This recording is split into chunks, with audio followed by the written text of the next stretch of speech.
Duty 2 ಮಾಡಿ ಒಂದು ಮಾತಾಡ್ಲಿಲ್ಲ ಮೌಸ್ಮಿ.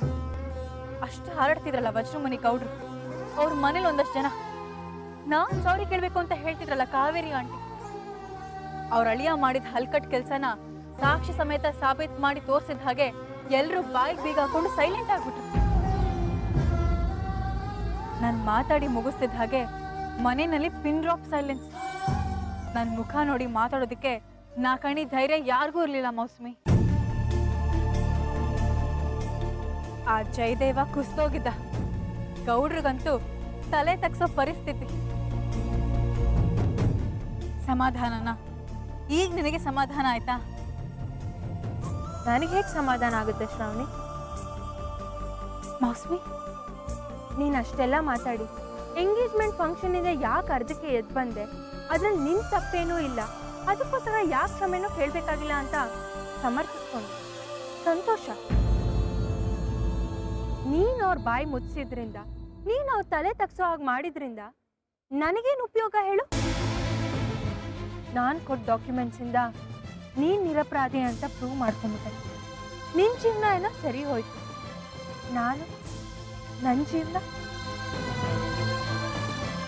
ನನ್ನ ಜೀವನ ಸರ್ವನಾಶ ಆಗೋಯ್ತು. ಯಾವಾಗ ಆ ಪಾಪಿ ಜಯದೇವ ನನಗೂ ಅವನಿಗೂ ಸಂಬಂಧ ಇದೆ, ನನ್ನ ನಡತೆ ಸರಿಗಿಲ್ಲ, ಅವನ ಮಗುಗೆ ನಾನು ತಾಯಿ ಆಗ್ತಿದ್ದೀನಿ ಅಂತ ಸುಳ್ಳು ಡಾಕ್ಯುಮೆಂಟ್ಸ್ನ ಸೂರಜ್ ಪೇರೆಂಟ್ಸ್ ಕಡೆ ತಂದು ಕೊಟ್ನೋ, ಆಗ್ಲೇ ನನ್ನ ಮಾನ ಹೋಯ್ತು, ನನ್ನ ಜೀವನನೂ ಸರ್ವನಾಶ ಆಗೋಯ್ತು. ನೀನು ಆ ಮನೇಲಿ ಹಾಗೆ ವೀರಾವೇಶದಿಂದ ಮಾತಾಡಿ ಬಂದ ಮಾತ್ರಕ್ಕೆ ಸುಳ್ಳು ಡಾಕ್ಯುಮೆಂಟ್ಸ್ನ ಸತ್ಯ ಅಂತ ಒಪ್ಕೊಂಡು ನಮ್ಮ ಸಂಬಂಧ ಮುರ್ಕೊಂಡು ಹೋದ್ರಲ್ಲ, ಅವ್ರು ಮತ್ತೆ ವಾಪಸ್ ಬರ್ತಾರ? ನನ್ನ ಸೊಸೆ ಅಂತ ಒಪ್ಕೊಂತಾರ? ಅವ್ರ ಮನೆ ತುಂಬಿಸ್ಕೋತಾರ? ಪ್ರಾಣಕ್ಕಿಂತ ಹೆಚ್ಚಾಗಿ ಪ್ರೀತಿಸ್ತಾ ಇದ್ದಿದ್ದು ನನ್ನ ಸೂರಜ್ ಮತ್ತೆ ನನಗೆ ವಾಪಸ್ ಸಿಗ್ತಾನ? ನೀನು ಅಮ್ಮ ಸೇರ್ಕೊಂಡು ನನ್ನ ಜೀವ ಉಳಿಸಿದ್ರಿ, ಆದ್ರೆ ಸೂರಜ್ ಇಲ್ಲ ಅಂದ್ರೆ ನನ್ನ ಜೀವನನೇ ಇಲ್ಲ, ಬದುಕಿದ್ದು ಸತ್ ಹಾಗೆ. ನನ್ನ ಜೀವನ ಅಂತೂ ಹಾಳಾಗೋಯ್ತು, ಆದ್ರೆ ನನ್ನ ಜೀವನ ಹಾಳು ಮಾಡಿದವ್ರನ್ನ ಮಾತ್ರ ನಾನು ಸುಮ್ಮನೆ ಬಿಡೋಲ್ಲ. ಅವ್ರ ಮೇಲೆ ಸೇಟ್ ತೀರ್ಸ್ಕೋತೀನಿ. ಆ ಜಯದೇವನ, ಅವನ್ ಬೆನ್ ಹಿಂದೆ ನಿಂತಿರೋ ನನ್ನ ತಂದೆ ಅನ್ಸ್ಕೊಂಡಿರೋ ವಜ್ರಮುನಿ ಗೌಡನ್ನ ಸುಮ್ಮನೆ ಬಿಡಲ್ಲ. ಸೇಟ್ ತೀರಿಸ್ಕೋತೀನಿ. ಅವ್ರ ಮುಖವಾಡನ ಕಳ್ಚಾಕ್ತೀನಿ. ನನ್ನ ತಂದೆ ಅನ್ಸ್ಕೊಂಡಿರೋ ಗೋಮುಖ ವ್ಯಾಘ್ರನ ಎಂತ ಕೆಟ್ಟವನು ಅಂತ ಇಡೀ ಜಗತ್ಗೆ ಸಾರ್ ಹೇಳ್ತೀನಿ.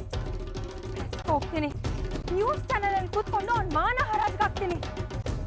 ಯಾವ ಮಂತ್ರಿ ಪದವಿಗೋಸ್ಕರ ನನ್ನೆಲ್ಲೇ ಅವ್ನ ಮಗಳು ಅಂತ ಒಪ್ಪೋತಿಲ್ವೋ, ಆ ಮಂತ್ರಿ ಪದವಿನೇ ಕಿತ್ಕೊಳ್ತೀನಿ. ಇಡೀ ಜನ ಅವನ್ನ ಬೀದಿಲಿ ನಿಂತ್ಕೊಂಡು ಚೀತು ಅಂತ ಉಗಿಬೇಕು, ಹಾಗೆ ಮಾಡ್ತೀನಿ.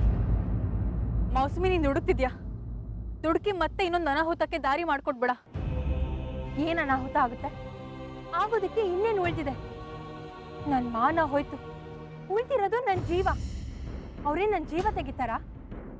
ಸೂರಜ್ ಇಲ್ಲ ಅಂದ್ರೆ ನಾನು ಸಾಯೋದಕ್ಕೂ ಸಿದ್ಧ. ನಾನು ಸಾಯೋದಕ್ಕಿಂತ ಮುಂಚೆ ನನ್ನ ಈ ಸ್ಥಿತಿಗೆ ತಂದ ಆ ಜಯದೇವ ಮತ್ತೆ ನನ್ನ ತಂದೆನ ಸುಮ್ಮನೆ ಬಿಡೋದಿಲ್ಲ.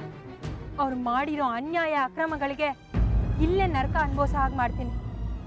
ಬೇಡ ಮೌಸ್ಮಿ, ನನ್ನ ಮಾತು ಕೇಳು. ನೀನು ಹೀಗೆ ಮಾಡೋದ್ರಿಂದ ಯಾರಿಗೂ ಒಳ್ಳೇದಾಗಲ್ಲ. ಅವರು ಕೆಟ್ಟದಾಗ್ಲಿ ಅಂತಾನೆ ನಾನು ಹೀಗೆ ಮಾಡ್ತೀನಿ ಅಂತ ಹೇಳ್ತಿರೋದು.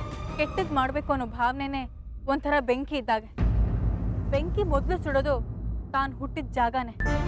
ನನ್ನನ್ನು ನಾನು ಸುಟ್ಕೊಳ್ಳೋದಕ್ಕೆ ಸಿದ್ಧವಾಗಿದ್ದೀನಿ ಅಂತ ಹೇಳಿದ್ನಲ್ಲ, ನನ್ನನ್ನು ಸುಟ್ಟ ಮೇಲಾದರೂ ಆ ಬೆಂಕಿ ಅವ್ರನ್ನ ಸುಡಬೇಕು, ಅವ್ರನ್ನ ಆಹುತಿ ತಗೋಬೇಕು, ಆಗಲೇ ನನಗೆ ನೆಮ್ಮದಿ. ಬೇಡ ಮೌಸ್ಮಿ, ನೀನು ಯಾಕೆ ಬೇಡ ಅಂತಿದ್ಯಾ ಅಂತ ನನಗೆ ಚೆನ್ನಾಗಿ ಗೊತ್ತು ಶ್ರಾವಣಿ. ಎಷ್ಟೇ ಆದರೂ ನೀನು ಆ ಮನೆಗೆ ಸೊಸೆಯಾಗಿ ಹೋಗೋಳು, ಅವ್ರು ನಿನ್ನ ಮಾವ ಆಗೋಳು. ನಾಗಾರ್ಜುನ ನಿನ್ನ ಮದುವೆ ಆದಮೇಲೆ ಅದು ನಿನ್ನ ಮನೆ ಮರ್ಯಾದೆ ಹೋಗೋದು ನಿನಗಿಷ್ಟ ಇಲ್ಲ, ಅದಕ್ಕೆ ಬೇಡ ಅಂತಿದ್ಯಾ ಅಲ್ವಾ?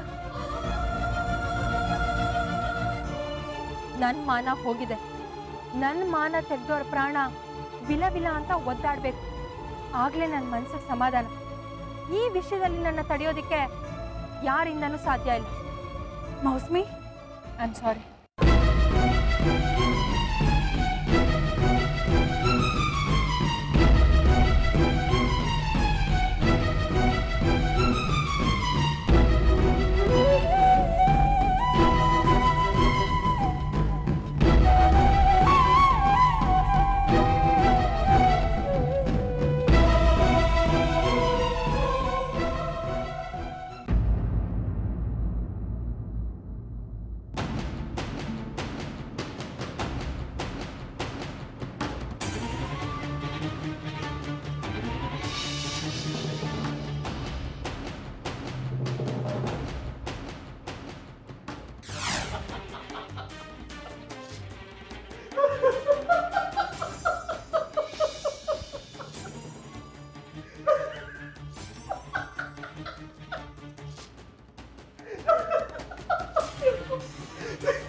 ಮಾಡ್ತಾ ಇದ್ದೀರಾ? ನಮ್ಮ ಅಪ್ಪನ ಅವಮಾನ ಆಯ್ತು ಅಂತ ನಾವೆಲ್ಲ ಬೇಜಾರು ಮಾಡ್ಕೊಂಡಿದ್ರೆ ನೀವು ಸೂರ್ ಕಿತ್ತು ಹೋಗಾಕ್ ನಗ್ತಾ ಇದ್ದೀರಲ್ಲ.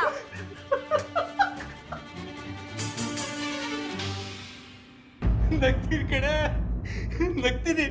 ಮನೆ ಸೂರಲ್ಲ, ಆಕಾಶ ಕಿತ್ತೋಗಾಕ್ ನಗ್ತೀನಿ. ಏನ್ ಹೇಳ್ತಾ ಇದ್ದೀರಾ? ಅಷ್ಟು ಸಂತೋಷ ಆಗ್ತಿದೆ ಕಡೆ ನನಗೆ, ಅಷ್ಟು ಸಂತೋಷ. ನಮ್ಮ ಅಪ್ಪನ ಅವಮಾನ ಆದ್ರೆ ನಿಮ್ಗೆ ಸಂತೋಷನಾ? ಹೌದು ಕಡೆ, ಹೌದು. ನಿಮ್ಮಪ್ಪ ಇದಾನಲ್ಲ, ಈ ಅವಮಾನ ಒಂದು ಆಗ್ಬೇಕಿತ್ತು, ಆಗ್ಬೇಕಿತ್ತು. ಏನೋ ತಾನು ದೊಡ್ಡ ಬುದ್ಧಿವಂತ ಅನ್ಕೊಂಡ್ಬಿಟ್ಟಿದೆ ನಿಮ್ಮಪ್ಪ. ಜಾಣ ಜಾಣ ಜಾಣ ಅನ್ಕೊಂಡ್ಬಿಟ್ಟಿದ ನಿಮ್ಮಪ್ಪ. ಈಗ ಅಜಾಣ ಪುಟಕ್ಕಂತ ಜಾರ್ಬಿದ್ದ. ಜಾಣ ರಜಾಣ ಮೈಸೂರು ಜಾಣ ಟಕ್ಕಂತ ಜಾರ್ಬಿದ್ದ. ಆ ಶ್ರಾವಣಿ ಸರಿಯಾಗಿ ಮಾಡೋಗಿದ್ದಾಳೆ, ಸರಿಯಾಗಿ ಮಣ್ಮುಗ್ಸೋಗಿದ್ದಾಳೆ ನಿಮ್ಮ ಅಪ್ಪನಿಗೆ. ಓಹೋ, ಏನು ಕೊಲೆ ತಲೆ ಪ್ರತಿಷ್ಠೆ ಇತ್ತು ನಿಮ್ಮ ಅಪ್ಪನಿಗೆ, ಈಗ ತಲೆ ಎತ್ತಂಗೆ ಇಲ್ಲ.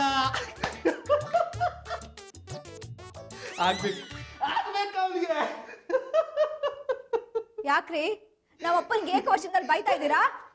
ಮೇಡಮ್ ಅವರೇ, ಏಕವಚನಕ್ಕಿಂತ ಕನ್ನಡ ವ್ಯಾಕರಣದಲ್ಲಿ ಕೆಳದರ್ಜೆ ಸಂಬೋಧನೆ ಇದ್ದಿದ್ರೆ ಅದರಲ್ಲೇ ಬೈತಿದ್ದೆ, ಇಲ್ಲವಲ್ಲ. ಅಲ್ಲ ಕಡೆ, ನಾನು ಯಾರೇ? ನಾನು ಯಾರು? ಅವನು ಮಗಳ ಗಂಡ, ನಿನ್ನ ಯಜಮಾನ, ಈ ಮನೆ ಅಳಿಯ. ಕನ್ನಡದಲ್ಲಿ ಅಳಿಯ ಅಂದ್ರೆ ಏನಂತಾರೆ? ಅಳಿಯ ದೇವರು ಅಂತಾರೆ. ಅಳಿಯಕ್ಕೆ ಎಷ್ಟು ಮರ್ಯಾದೆ ಕೊಡ್ತಾರೆ, ಎಷ್ಟು ಗೌರವ ಇರಬೇಕು. ನಿಮ್ಮಪ್ಪ ಕೊಡ್ತಾ ಇರೋ ಮರ್ಯಾದೆ ನೀನೇ ನೋಡ್ತಾ ಇದೆಯಲ್ಲ. ಒಂದು ಬಾಲ್ಗೆ ನಾನು ಪುಟ್ಟು ಬಾಲು. ಹೆಂಗೆ ಅಂದ್ರೆ ಹೆಂಗೆ ವರ್ಸ್ತಾನೆ, ಹೆಂಗೆ ನಂಗೆ ಪುಟ್ಬಾಲ್ ಹಂಗೆ ಹೊಲಿತಾನೆ. ಹಿಂಗೆ ನೋವು ತಿನ್ಬೇಕು. ಅವನು ಎಷ್ಟೇ ಒದ್ರು ಮತ್ತೆ ಮತ್ತೆ ಅವನ ಹತ್ರ ಹೋಗಿ ಅವನ ಕಾಲ ಹತ್ರ ಮಾವಯ್ಯ ಅಂತ ಅಲ್ಲಿಗೆ ನಿಂತ್ಕೊಂಡು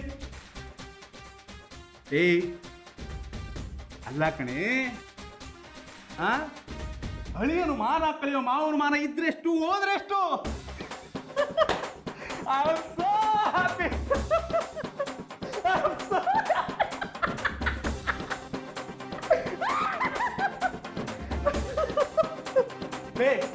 ನಿಮ್ಮಪ್ಪ ಸಿಕ್ಲ ಕಡೆ, ಮಹಾ ಸಿಕ್ಲ.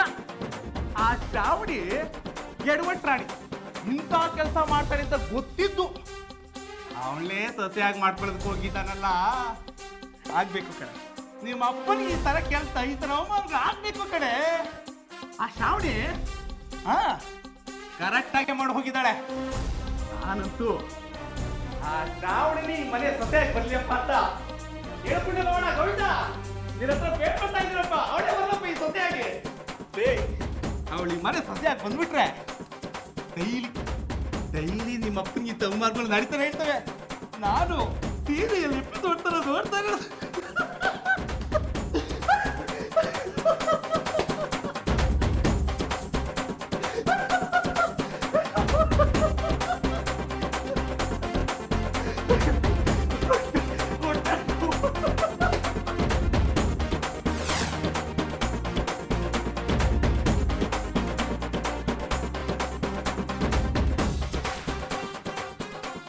ನಿನ್ನೆ ಇವ್ರ ಮುಂದೆ ಅಷ್ಟೆಲ್ಲ ಬಿಲ್ಡಪ್ ಮೇಲೆ ಬಿಲ್ಡಪ್ ತಗೊಂಡು ಇವರಪ್ಪನ ಹೆಂಗಂದ್ರೆ ನಂಗೆ ಉಗಿದು ಉಪ್ಪಾಗ್ತೆ. ಈಗ ಇವರಪ್ಪ ನನಗೆ ಉಗಿದು ಕಳಿಸಿದ್ದಾನೆ. ಬಂಡವಾಳ ಎಲ್ಲ ಗೊತ್ತಾಗಿರೋ ಇವರು ನನಗೆ ಎಲೆ ಅಡಿಕೆ ನೀರು ಸ್ನಾನ ಮಾಡಿಸಿ ಬಿಡೋದಿಲ್ಲ. ಏನಪ್ಪ ಮಾಡೋದೀಗ?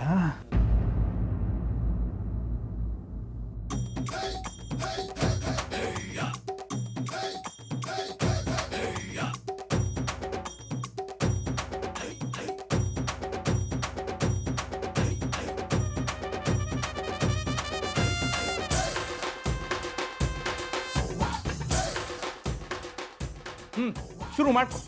ಏನ ಇಷ್ಟೊತ್ತು ನಿಮ್ಮಪ್ಪ ತುಪ್ಪಕ್ ಅಂತ ಹೋಗ್ದ, ಇವಾಗ ನೀನು ಕ್ಯಾಟ್ರಿಸಿ ಹೋಗಿ ಜೀವನನ್ನೇ ಹುಗಿಸ್ಕೊಳ್ಳೋದಾಗ ಹೋಗಿದ್ದೆ. ಆ ಕಡೆ ನಿಮ್ಮಪ್ಪ, ಈ ಕಡೆ ನೀನು, ಮಧ್ಯೆ ನಾನು ತಬಲಾ ಹೋಗಿದ್ದೀನಿ. ನೀನು ಹೊಡೆದ್ರು ಹೊಡ್ಕೋಬೇಕು, ನಿಮ್ಮಪ್ಪ ಹೊಡೆದ್ರು ಹೊಡ್ಕೋಬೇಕು.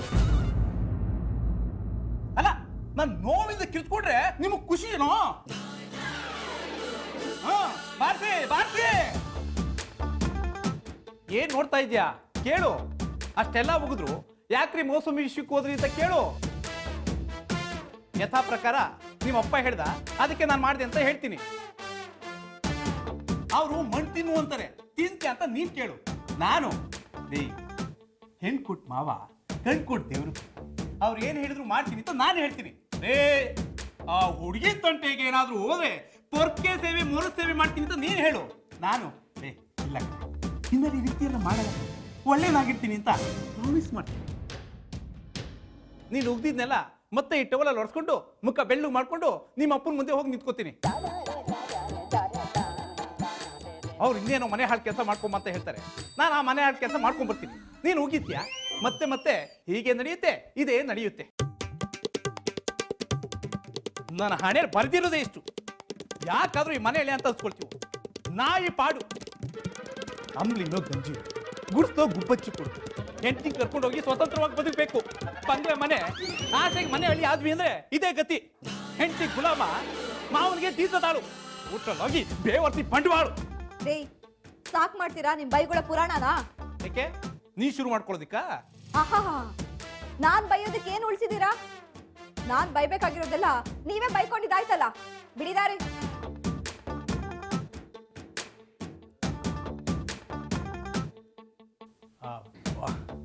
ಅಂತೂ ಇಂತೂ ಇವಳ ಕೈಯಿಂದ ಉಗಿಸ್ಕೊಳ್ಳುತ್ತೋ.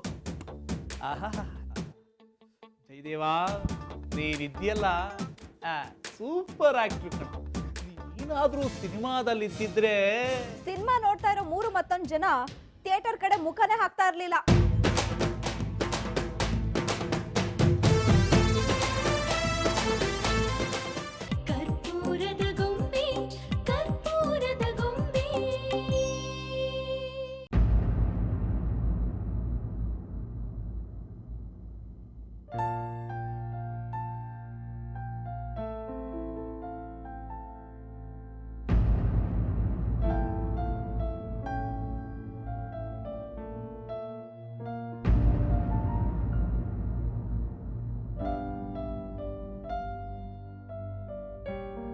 ರೀ, ಈಗಲಾದರೂ ಅರ್ಥ ಆಯ್ತಾ? ನಾನು ತಪ್ಪು ಮಾಡಿಲ್ಲ. ತಪ್ಪಾದ ಹುಡುಗಿನ, ತಪ್ಪು ಮಾಡೋ ಹುಡುಗಿನ ನಾನು ಈ ಮನೆಗೆ ಸೊಸೆಯಾಗಿ ಕರ್ಕೊಂಬರಲ್ಲ ಅಂತ. ಅವಳಿಡೋ ಪ್ರತಿಯೊಂದು ಹೆಜ್ಜೆ, ಪ್ರತಿಯೊಂದು ನಿಲುವು ಹೊರನೋಟಕ್ಕೆ ತಪ್ಪಾಗೆ ಕಾಣ್ಬೋದು.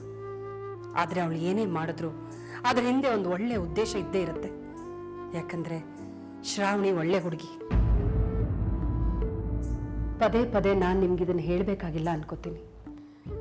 ನೀವು ಪ್ರತಿ ಸಲ ಶ್ರಾವಣಿ ಮೇಲೆ ಆರೋಪ ಹೊರಿಸಿದಾಗ್ಲೂ ನಾನು ಅವಳು ಬೆನ್ನೆಲುಬಾಗಿ ನಿಂತು ಅವಳನ್ನ ಸಮರ್ಥನೆ ಮಾಡಬೇಕಾಗಿಲ್ಲ ಅನ್ಕೋತೀನಿ. ರೀ, ಅನ್ನ ಬೆಂದಿದ್ಯಾ ಅಂತ ತಿಳ್ಕೊಳಕ್ಕೆ ಒಂದು ಅಗಳ ಅನ್ನ ಹಿಸ್ಕ್ ನೋಡಿದ್ರೆ ಸಾಕು ರೀ. ಇಡೀ ಪಾತ್ರೆಲಿರೋ ಅನ್ನನ ಹಿಸ್ಕೋ ಅಗತ್ಯ ಇಲ್ಲ. ಈ ಒಂದು ಘಟನೆ ಸಾಕು ಶ್ರಾವಣಿ ಎಂತವಳು ಅಂತ ತಿಳ್ಕೊಳಕ್ಕೆ. ನಿಶ್ಚಿತಾರ್ಥದ ಮಧ್ಯ ಹೇಳ್ದೆ ಕೇಳ್ದೆ ಹೊರಟೋದ್ಲು, ನಮ್ಮ ಮಾನ ಮರ್ಯಾದೆ ಕಳೆದ್ಬಿಟ್ಲು ಅಂತ ಅಷ್ಟೊಂದು ಕಿರ್ಚಾಗ್ಬಿಟ್ರಲ್ಲ. ಒಂದೇ ಒಂದು ನಿಮಿಷ ಕಲ್ಪಿಸ್ಕೊಂಡು ನೋಡ್ರಿ. ಅಕಸ್ಮಾತ್ ಶ್ರಾವಣಿ ಮೋಸಮಿನ ಕರ್ಕೊಂಡು ಹೋಗಿ ಕರೆಕ್ಟ್ ಟೈಮ್ಗೆ ಟ್ರೀಟ್ಮೆಂಟ್ ಕೊಡಿಸದೆ ಹೋಗಿದ್ದಿದ್ರೆ, ಮೋಸಮಿ ಸತ್ತೆ ಹೋಗಿದ್ದಿದ್ರೆ, ಮೋಸಮಿಯ ಆತ್ಮಹತ್ಯೆ ಪ್ರಯತ್ನ ಪೊಲೀಸ್ ಕಂಪ್ಲೇಂಟ್ ಆಗಿದ್ದಿದ್ರೆ, ಅವಳ ಸಾವಿಗೆ ಯಾರ್ ಕಾರಣ, ಯಾಕೆ ಕಾರಣ ಅಂತ ಪೊಲೀಸ್ಗೆ ಏನಾದ್ರೂ ಗೊತ್ತಾಗಿದ್ದಿದ್ರೆ, ಪೊಲೀಸ್ಗೆ ಗೊತ್ತಾದ ವಿಷಯ ಪತ್ರಿಕೆಯವ್ರಿಗೋ ಟಿವಿ ಅವ್ರಿಗೋ ಗೊತ್ತಾಗಿದ್ದಿದ್ರೆ, ಆಗ ನಿಮ್ಮ ಮಾನ ಮರ್ಯಾದೆ ಏನಾಗ್ತಾ ಇತ್ತು ಅಂತ ಒಂದು ಕ್ಷಣ ಕಲ್ಪಿಸ್ಕೊಂಡು ನೋಡಿ. ಆಗ್ತಾ ಇಲ್ಲ ಅಲ್ಲ? ಕಲ್ಪಿಸ್ಕೊಳ್ಳೋಕ್ಕೂ ಕಷ್ಟ ಆಗ್ತಾ ಇದೆ. ಅಕಸ್ಮಾತ್ ನಡಿಬಾರ್ದು ನಡೆದು ಹೋಗಿದ್ದಿದ್ರೆ ಯಾರು ತಡೆಯಕ್ ಆಗ್ತಿರ್ಲಿಲ್ಲ. ಆದ್ರೆ ಆತರ ಏನು ಆಗ್ದಂಗೆ ತಡೆದಿದ್ದು ನಮ್ಮ ಶ್ರಾವಣಿ. ಆದ್ರೆ ಅದ್ರ ಪ್ರತಿಯಾಗಿ ನೀವೇನ್ರಿ ಕೊಟ್ರಿ? ಮೈಲಿ ಉದ್ದ ಕಂಪ್ಲೇಂಟ್ ಮಾಡಿದ್ರಿ. ಆ ಹುಡುಗಿ ನಿಮ್ಮ ಮಾನ ಮರ್ಯಾದೆ ಮನೆ ಗೌರವ ಎಲ್ಲವನ್ನೂ ಕಾಪಾಡಿದ್ಲು. ಆ ಮಗುಗೆ ಕನಿಷ್ಠ ಪಕ್ಷ ಒಂದು ಥ್ಯಾಂಕ್ಸ್, ಒಂದು ಕಾಂಪ್ಲಿಮೆಂಟ್ ಆದ್ರೂ ಕೊಡಬಾರ್ದಿತ್ತ? ನಿಮ್ಮ ದೃಷ್ಟಿಲಿ ಅವಳು ಏನೇ ಆಗಿರ್ಲಿ, ನನಗವಳು ದೇವತೆ. ಈ ಮನೆನ ಕಾಪಾಡಕ್ ಬಂದಿರೋ ದೇವತೆ, ನಮ್ಮ ಮನೆ ದೇವತೆ. ಹಿಂದೆ ಮುಂದೆ ಯೋಚನೆ ಮಾಡದೆ ಶ್ರಾವಣಿ ಮೇಲೆ ತಪ್ಪೋರ್ಸಿದ್ರಲ್ಲ, ಈಗ ಗೊತ್ತಾಯ್ತಾ ಯಾರು ತಪ್ಪು ಮಾಡಿದ್ದು, ಅದ್ರ ಹಿಂದೆ ಯಾರಿರೋದು ಅಂತ? ನಾನು ನಿನ್ನ ಸೊಸೆ ಮೇಲೆ ತಪ್ಪೋರ್ಸಿದ್ದಕ್ಕೆ ಈಗ ನೀನು ನನ್ನ ಕಡೆ ಬೆರಳು ಮಾಡಿ ತೋರಿಸ್ತಾ ಇದೆಯಾ ಕಾವೇರಿ? ಹಾಗಾದ್ರೆ ಇಲ್ಲ ಅಂತೀರಾ? ನೀವು ತಪ್ಪೇ ಮಾಡಿಲ್ಲ ಅಂತೀರಾ? ಇಷ್ಟು ದಿನ ಹೀಗೆ ನೀನು ನನ್ನ ಎದುರು ನಿಂತ್ಕೊಂಡು ಮಾತಾಡ್ತಿರಲಿಲ್ಲ. ಒಂದು ವೇಳೆ ನಾನು ತಪ್ಪು ಮಾಡಿದ್ರು ನೀವು ತಪ್ಪು ಮಾಡಿದಿರಿ ಅಂತ ನನ್ನ ಹತ್ರ ಹೇಳ್ತಾ ಇರಲಿಲ್ಲ. ಅದೇ ನಾನು ಮಾಡಿದ ದೊಡ್ಡ ತಪ್ಪು. ನೀವು ಮೊದಲನೇ ಸಲ ತಪ್ಪು ಮಾಡಿದಾಗಲೇ ನಾನು ಅದನ್ನ ಖಂಡಿಸ್ಬೇಕಿತ್ತು. ಆಮೇಲೆ ನೀವು ಪದೇ ಪದೇ ತಪ್ಪು ಮಾಡ್ತಾನೆ ಹೋದ್ರಿ, ನಾನು ಏನು ಮಾತಾಡಲಿಲ್ಲ. ಹಾಗಾಗಿ ನೀವು ಮೇಲೆ ತಪ್ಪು ಮಾಡ್ತಾನೇ ಹೋದ್ರಿ. ಈಗ ಮನೆಗೆ ಬರೋ ಸೊಸೆ ಮುಂದೆ ತಲೆ ತಗ್ಸೋ ಹಾಗಾಗಿದೆ. ಗಂಡ ಯಾರ ಮುಂದೆನಾದ್ರೂ ತಲೆ ತಗ್ಸಿ ನಿಲ್ತಾನೆ ಅಂದ್ರೆ ಯಾವುದೇ ಹೆಂಡತಿಗೂ ಅದು ಸಂತೋಷ ಕೊಡೋದಿಲ್ಲ ರೀ. ನೀವು ಆ ರೀತಿ ತಲೆ ತಗ್ಸಿ ನಿಲ್ಬೇಕಾಗಿ ಬಂದ್ರೆ ನನಗೆ ಪ್ರಾಣ ಕಳ್ಕೋಬೇಕು ಅನ್ಸುತ್ತೆ. ನೀವು ಯಾರ ಮುಂದೆನೂ ತಲೆ ತಗ್ಸಿ ನಿಲ್ಬಾರ್ದು ರೀ. ನನಗದು ಯಾವತ್ತೂ ಸಹಿಸ್ಕೊಳಕ್ ಆಗೋದಿಲ್ಲ. ಆಗಿದ್ದಾಗೋಯ್ತು, ಇದೆಲ್ಲ ಯಾಕಾಯ್ತು ಅಂತ ಯೋಚನೆ ಮಾಡಿದೀರಾ? ನೀವೇ ಯಾವುದೋ ಒಂದು ತಪ್ಪು ಮಾಡಿ ಆ ತಪ್ಪನ್ನ ಮುಚ್ಚಾಕಕ್ ಹೋಗಿ ಪದೇ ಪದೇ ತಪ್ಪುಗಳನ್ನ ಮಾಡ್ತಾನೆ ಹೋದ್ರಿ. ತಪ್ಪನ್ನ ತಪ್ಪಿಂದ ಸರಿ ಮಾಡಕ್ಕಾಗಲ್ಲ ರೀ. ಈ ತಪ್ಪಿನ ಸುಳಿಯಿಂದ ಆಚೆ ಬರಬೇಕು ಅಂದ್ರೆ ನೀವು ಮಾಡಿರೋ ತಪ್ಪನ್ನೆಲ್ಲ ಸರಿಪಡಿಸ್ಕೋಬೇಕು. ರಾಜಕೀಯ ಭಾಷೆಯಲ್ಲಿ ಹೇಳ್ಬೇಕು ಅಂದ್ರೆ ಅಕ್ರಮನ ಸಕ್ರಮ ಮಾಡ್ಕೊಳ್ಳೋದು ಅಂತಾರಲ್ಲ, ಹಾಗೆ. ಅಂದ್ರೆ ನಿಮ್ಮ ಅನಧಿಕೃತ ಹೆಂಡತಿನ ಅಧಿಕೃತ ಹೆಂಡತಿ ಅಂತ ಮಾಡ್ಬಿಡಿ. ಅಹಲ್ಯನ ಈ ಮನೆ ಕರ್ಕೊಂಬಂದು ನಿಮ್ಮ ಎರಡನೇ ಹೆಂಡತಿ ಅಂತ ಘೋಷಿಸ್ಬಿಡಿ. ಆಗ ನೀವು ಮಾಡಿರೋ ತಪ್ಪೆಲ್ಲ ಸರಿ ಹೋಗುತ್ತೆ.